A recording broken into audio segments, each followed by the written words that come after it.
Hi guys, and welcome to episode 58 of the Crochetcakes podcast. My name is Clarissa Beth, and you can find me as Crochetcakes anywhere on the internet. You can also follow my blog at crochetcakes.com. You can email me at crochetcakespodcast@gmail.com. And you can also search by my Etsy shop, which is Dainty by Crochetcakes. And you can follow me on Pinterest, Instagram, Elo, Ravelry. You can join the Crochetcakes podcast Ravelry group. You can do a lot of fun stuff in this community, can't you? But before I properly start my podcast episode, which is the first one of the year, guys, it's just time to keep crafting on, isn't it? And to shine bright on that crafting light. But before we get into all that crafting talk, I just wanted to mention that I did film an episode with my mom, and it was the best episode ever. It was so fun just to be back home and be with her and chat about our crafting together with you guys. So you could go over and check it out. It's on her channel, which is Mind and Muse Crafts, and I'll of course, as always, include all the links in the down bar below. And I'm also going to try to figure out the little card thingies that go up here or here. So you guys can just click on the video and you'll be able to access that wonderful episode, which we filmed on the 3rd of January, 2nd of January. We filmed it in that first week of January for you. And like I said, it was just so much fun. We did a little recap of our year. We talked about makes and, you know, all that just fun crafting stuff. So I am now back in Florida, which is bittersweet. There were some things I missed, but mostly I could have stayed home until I got tired of it. So we decided that the next time I buy an air ticket, it would probably be a no return if, you know, my work situation allows it and whatnot. Speaking of work, I am now back to organizing my life for my Etsy shop and for the blog. I have a series of blog posts planned already. There's a little schedule and I do have ideas of where I want to grow the shop. So in terms of the blog, there's some general interest topics, there's some topics about things I want to design, and just fun stuff. There's even a couple of tutorials that are coming up in later on in the year. One of them is a sewing tutorial, and the other one I hope is another garment tutorial. In terms of the Etsy shop, right now I am doing a lot of crochet hook rolls because they're what I love at the moment. They're crochet hook cases or rolls, you know. So if you have no idea what I'm talking about, I just finished these two up. So they've got all the threads still attached, but essentially it's a little roll, right? That you can roll. Sorry. Right, okay. So I'm gonna just try and find a crochet hook here because for some reason, even though this is a crochet, knitting, yarny, sewing podcast, I can only find one crochet hook. So the idea is just you stick your crochet hook here. That's an 8mm crochet hook. Cover it up and you roll it up. And then you just tie it. Of course, you probably roll it up much prettier than what I just did. I use cotton batting on both the little flap and the inside of the crochet hook roll. You can of course use it for other things as a pencil case because pencils fit in here too. And this has a 0.75 width for each space. This one has a 1 inch with a 2-inch space at the end in case you wanted to include some little scissors. So again, the 8mm hook will fit because it's plain metal and you'll have lots of room. But if all your hooks are ergonomic or with polymer clay, they will also fit in this 1 inch space. So those are the two that I have done right now. I have cut some more and I'm experimenting with a new crochet hook roll design, which I'm very excited about. And what else? I told you guys about that episode with Mom because, let's mention it again, I filmed an episode with Mom. I was so excited. And you can just tell how much we enjoyed being together. I've watched it like 3 times. Not because I'm narcissistic or anything, but because I really enjoyed that episode. And in terms of the blog, as I mentioned, I have published some episodes. I published the final one right before New Year's, I believe, and it was a yarn review and a stash appreciation post all in one, because I just wrote to you guys about how I used up my stash this year, but also how I intend to keep on appreciating my stash, which goes hand in hand with Hannah's cowl, which is a Love Your Stash cowl, which started on Christmas Day.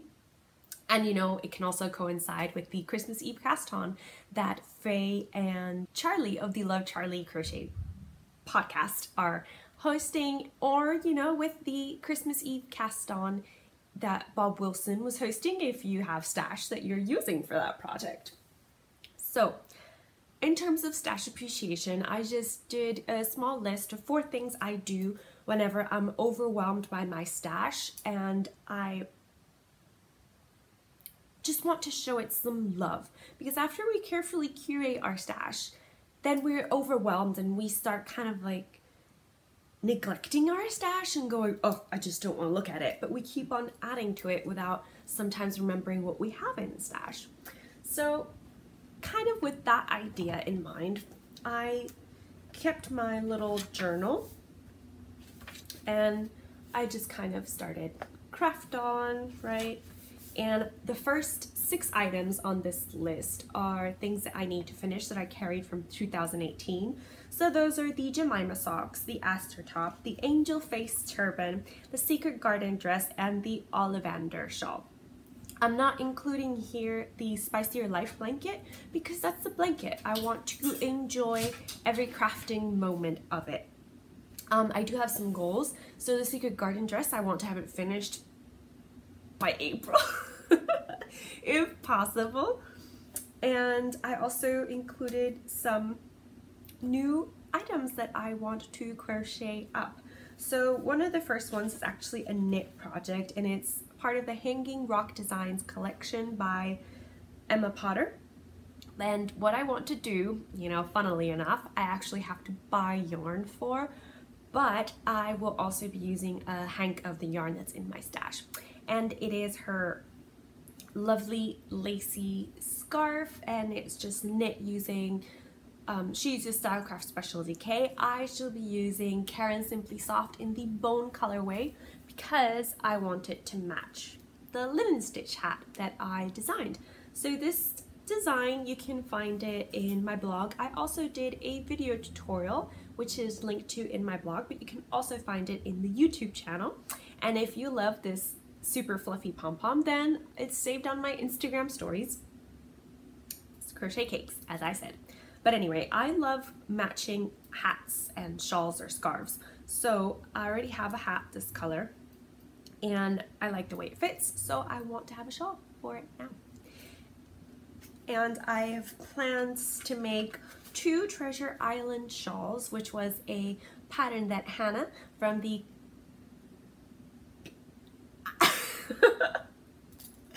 Cozy Cottage Crochet gifted last year, and I have the yarn. I've always had the yarn to make it because it's just a 1 hank fingering weight project, and I want to make 2, one for myself and one for a cousin.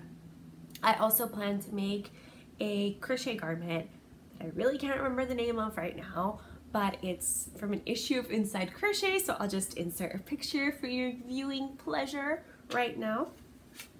And there's so many more, but as I showed you, what I do is every time I spot something that I want to make, I write it down, I write the designer, I write the yarn in my stash that I will be using to make that design because I really want to keep working from my stash this year. It's grown into a lovely, beautiful thing, but I do want to use it. So in terms of stash appreciation, that is what I have to share with you today. I do have a finished object that I can't share with you. I shared it, actually I never shared it because I hadn't made it by the time Mom and I filmed our podcast together. But it was essentially a cowl that matched the Wanderlust beanie that Mom crocheted for Dad, and I crocheted a cowl. And I crocheted a cowl using this yarn that came in my knit crate from December. And it was before Christmas, so it counts as stash for the lovely Hannah's crochet along. But this is from the Yarnberry. It's the Fantasy Worsted Base, which is 40% superwash merino, 30% baby alpaca, 30% mulberry silk. The colorway is Copperfield, and it is from Salt City Knits. And the color is showing up very beautifully. It's very bright, very fun colorway. It's super soft. Should be writing a proper review on my blog about my thoughts on the yarn, essentially. That's what I'll be writing in my blog because this is one of the first knit crate yarns that I've actually fully used. The Astor top, if you forgot, I'm also making it using some yarn that I received in my knit crate subscription, but since I'm not finished that top, I won't write a review for that yarn yet. But what I will tell you, this is beautiful, it's luscious, and I'm quite sensitive to alpaca and I can't even feel the alpaca. It's so luxurious. So since I do have one hank left over, I'll probably maybe knit up because I know a couple of you commented on the previous video that you would like to see both the crocheted version or the yarn in crochet and the yarn in knit. So I should be sharing that with you at a future date. So that would be the first finished object, which I don't have. And it really is the only finished object that I have to share with you guys other than the crochet hook cases, which you just saw. So in terms of works in progress, other than the ones I showed you from that list, I do have some that I've actually worked on. So we'll start with the Jemimah socks because they were meant to be a Three Kings Day gift, but they weren't finished. I do have, as I showed in the podcast that I filmed with Mom, I do have the half finished object, which is beautiful. And I am past the heel and just working on my foot now. I'm still actually really enjoying these socks. I think these are the second pair of socks that I fully enjoyed making. The first pair of socks was probably the Mercury socks, which I also gifted to Mom, and I made using a Harry Potter yarn. These are made using Regia Perfect yarn, and even though they don't fully subscribe to what the pattern showed as perfect, so I'll just show you this and I'll explain why I say they don't fully subscribe to it. So this is how the yarn was supposed to knit up, and you do kind of have the instructions of how you go about knitting your socks, but they don't say, you know, knit a cuff until it reaches so and so inches. They just say knit a cuff as you would. So I did it as I would, which is usually 12 rows of 2x2 rib, and that is the 2x2 rib is what Kay, who is the designer of these Jemimah socks, uses in her pattern. But you can see that I'm actually getting a perfect sock. And the reason I know that I didn't subscribe to the measurements of how they got those socks is because if you look at this very wide gap of kind of peach, this was supposed to be the heel area. It was supposed to be all in one color. But I'm okay with that. that it didn't happen that way. I still think they are the most beautiful socks ever, and from now on, every time I work self-striping yarn, there's gonna have to be a pattern because it makes it so much more fun completing a sock when you've got self-striping yarn and a pattern to go with it. So the things I changed in this pattern, they weren't much, honestly. In terms of stitch pattern, I did the same. What I did do very differently, I did not do a heel flap and gusset, I did a fish lips kiss heel. And if you watched the Edinburgh special that I did for the year 2017, you'll hear my trauma with the fish lips kiss heel because the sock I had broke like an hour into wearing it, and it broke right on the heel. But I'm very confident that that won't happen to these socks because I have a looser gauge now, so the stitches are not as tight. They don't pull as tight on your heel. And Mom tried this sock on and she said, actually I lied, Mom did not try the socks on. No, she, oh my goodness, I don't even know what day it is anymore, guys. She tried the socks on and she liked it very much.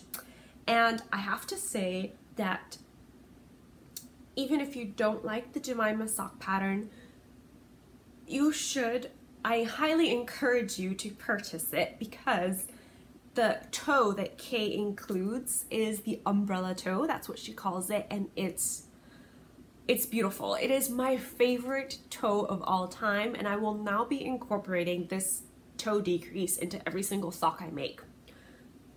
So I probably won't be able to share how I make it because it is a paid for pattern, but it's very, very worth it. I loved using it. It made the toe decreases so much fun, actually. And you know, this is how much I've left of the yarn right now. Okay, so socks, yay! I might actually finish these for the Love Your Stash Cow, and before the month of January is over. Wouldn't that be a shocker? Okay, let's return ball band to bag. You know, how do you guys store your ball bands? Because what I used to do, and what I have to start doing again this year, I just used to, you know, in my crafting journal, I would put the yarn label and some things. Boy, I haven't worked on this in a while. So see, I used to do the yarn labels. And I think I'm gonna go back to doing that crafting journal. I have a couple of pages left in this one, but what I thought I would do, I actually have quite a lot of pages left in this one. I could probably do 2019 here as well. And you know, maybe I should. Maybe I, instead of starting a new one, I should do 2019 here, because I didn't take up that many pages. But anyway, that's an entire different story. What I wanted to ask, how do you guys store your yarn labels? Do you keep them all in a bag? Do you put them into your crafting journal? Do you just write down the information and throw the label away? What do you guys do? I'd be very interested to know how other people store their yarn labels, because as much as I try to organize, I'm not the most organized person. So yarn journals help me organize my life. Right, so in terms of the other projects I was working on, they're living in my lovely Betsy Makes Christmas bag that I got last year. And I love what's in here. So I shared both of these projects with you on Mom's podcast, but I shall share them again because they're brilliant. So one of the presents I got for this year was a yarn advent calendar, and Mom and I decided that we were going to do kind of a true advent calendar, and we were going to start from Christmas all the way up to Epiphany. So that is what we did, or what we intended to do, because we ended up opening like on the 1st of January, we ended up opening all the hanks and kind of switching them, the colors we liked best. switching them because Mom is making a homebody sweater out of these minis. Highly encourage you to check out her episode, which will be linked, because that homebody sweater is going to be brilliant. So, since she was making a sweater, she was more particular about how she wanted to organize her colors, and that's something I think we both learned from doing an advent calendar. This was our first ever advent calendar. If it comes to garments, we're both of control freaks, and we like to, determine where yarn management, yarn placement, colors are going. Me, I chose something a lot more simple in terms of color coordinating, and it's something that I'm having so much fun crocheting, and it is a Blandala. So this was a pattern designed by Kathryn of Crafty Treats, and I think this was one of the first patterns I ever received as a gift, and it's one of the first patterns I gave away on the podcast, and if I'm not mistaken, Sinead, hi Sinead, was the winner of that pattern. Now, this is beautiful. I'm having so much fun crocheting it. I did have to adjust the pattern slightly because this is a fingering weight yarn and the pattern is written for a DK weight yarn, if I'm not mistaken. So there were some adjustments necessary in terms of increases and whatnot, but overall this is just a big wheel of happiness. I can understand why people crochet mandalas, and I don't know if you can knit mandalas, but definitely draw them. It's just a fun experience, and watching all the colors, and sometimes I think, oh my god, these colors are not going to go together, but whatever, and then they kind of end up going together. This looks like a very 70s psychedelic, beautiful mandala. So that's one of the projects. The second project is a pair of socks, and these socks are beautiful. I just love them. And so I was working them consecutively, and frankly I could have been done with these a long time ago, but I've really been focusing on the Jemimah socks because I was trying to get them done for Epiphany, but that didn't happen, guys. But anyway, these socks are both ready for their heels, and I am following the stitch count and the toe construction and the heel construction from Mom's sock design, which is the My Sweet Socks design, and it's a free pattern that you can find both on Ravelry and on her blog. And if you haven't checked it out, I encourage you to. It's a fun pattern, and like I said, my advice is always to do a gauge swatch, but remember that crochet does not really stretch vertically, it stretches horizontally, so just keep that in mind. So these, I did a 44, I increased until I got to 44 stitches on the toe using a 3mm hook, because I have a very loose gauge when it comes to working with thin yarns, and I think it's because I can't yank it hard enough.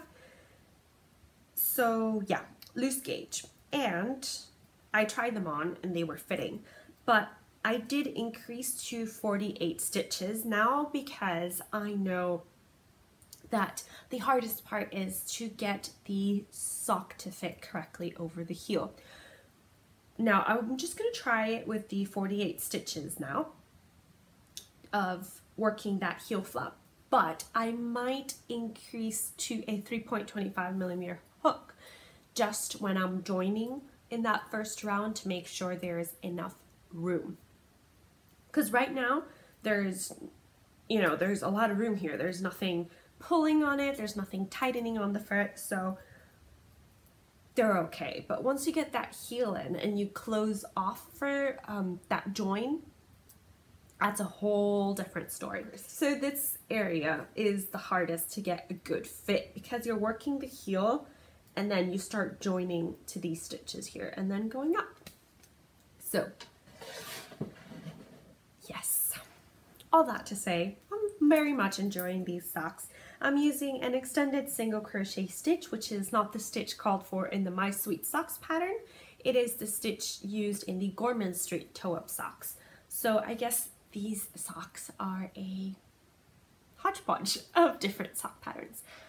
but I'm super happy and they are turning out to be great fun. And you can see the stitch marker that Lori gifted. Thank you. Thank you.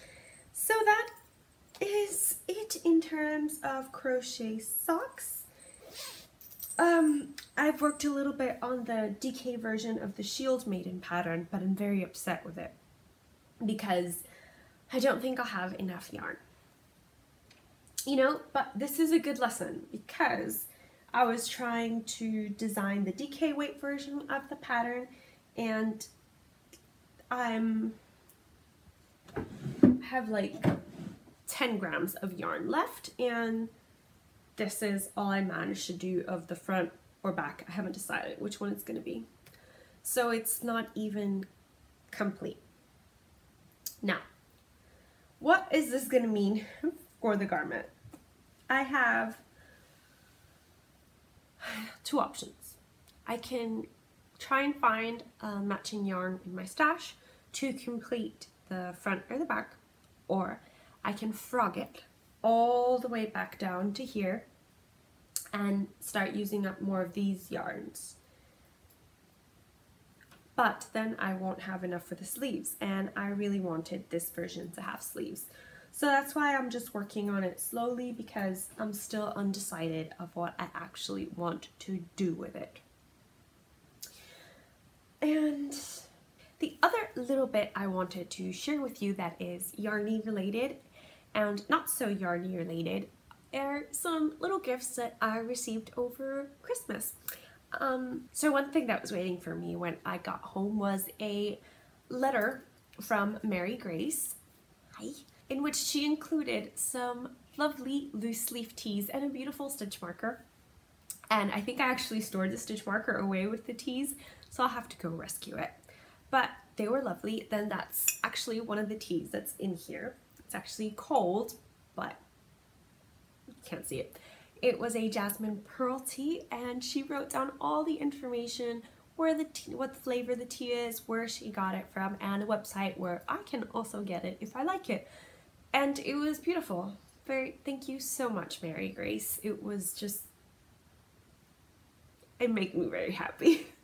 It made me super, super happy just to get home and open up your letter, which was beautifully typed, and if I'm not mistaken, it was probably a typewriter, right? Maybe. But there was that, and then something that I bought for myself as a Christmas gift way before, you know, the Christmas season, was that I found somebody on Etsy selling the Butterick 7557 pattern. So this was the top that inspired my chunky crochet sweater, and you can find the blog post on that on my blog, obviously, and you can also just look at some pictures on Instagram. But so I designed a top based on this pattern. So when I saw it, I had to buy it. I didn't pay attention to the size though, and it's only size 11, which is you're meant for a bust 29. And I would have needed, according to these measurements, a size 14.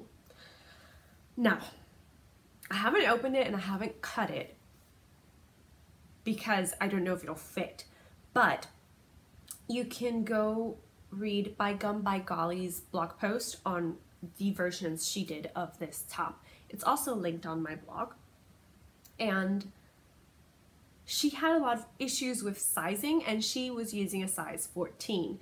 So I think if I carry it up to a size 12 by adding to the size in the top, it will be fine, but I am not sure. So this will be a huge experiment for me, but it was beautifully packaged. It's still in the Ziploc bag, which I got it from. It came bubble wrapped and tissue wrapped and 2 pieces of cardboard to keep it from bending. So that seller was absolutely brilliant. And last but not least, what I wanted to chat to you guys about was my plans for the year, kind of my intentions. That's my dog. my intentions and mostly my word for the year. It's not so much an intention, it's more the word that I want to guide my thoughts and my actions during this year.